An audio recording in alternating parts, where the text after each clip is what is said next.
So this is our second lab experiment, and in this we are using Bresson algorithm to draw a line. So firstly, what is the Bresson algorithm? We need 2 points, two coordinate, that is x1 y1, that is the initial point, and x2 y2, that is the second coordinate. And here we are doing a little modification so that our time complexity will be reduced by half. Normal Bresenham algorithm, we start putting pixels from the starting coordinate to the ending coordinate, and hence we end up drawing a line. We will modify our algorithm so that the complexity is reduced to half. So how we are going to do this is, we already have the starting coordinate and we have the ending coordinate. By using these two, we find out the middle point of the line which we are going to draw. We can find out the middle coordinate by using this formula, x1 plus x2 by 2 and y1 plus y2 by 2. Now we have this middle point and the starting point and the ending point. Instead of drawing one single line, we can draw two simultaneous lines.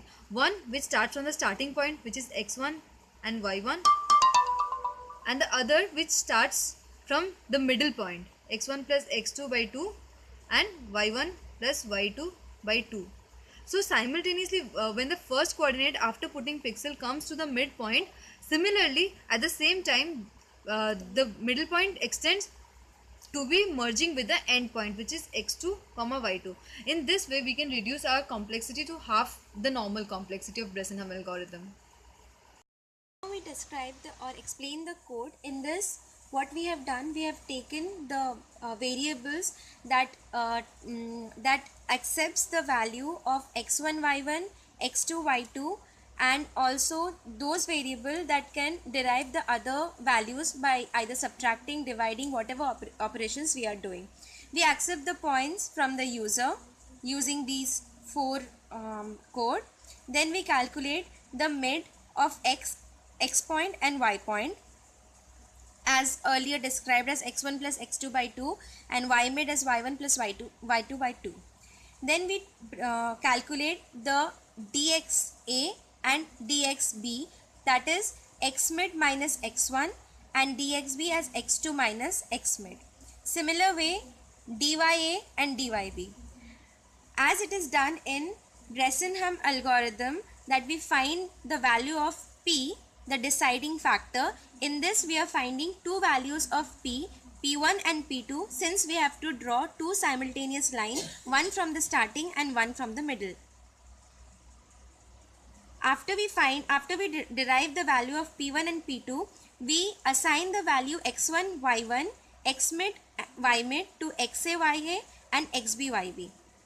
Thus we first put the pixel xaya and xbyb, and then we go for the condition. That is, we check whether our xa value is less than equal to x mid and xb value is less than equal to x2, and then we check our deciding factor p1 whether it is less than 0 or not. For example, if we take x1 to be 10,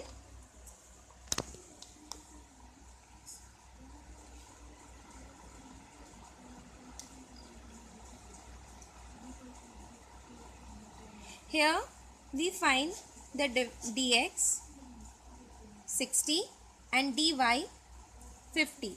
If we calculate the value of p, it will obviously be greater than 0. Therefore,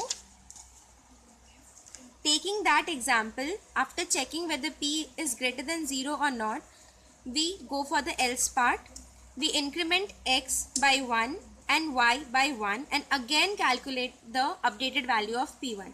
In the same way, for the other pixel in the mid position, we again check the condition of p2. Since it is greater, we again increase it by 1. We display both the pixel, and thus the graph that time looks like this.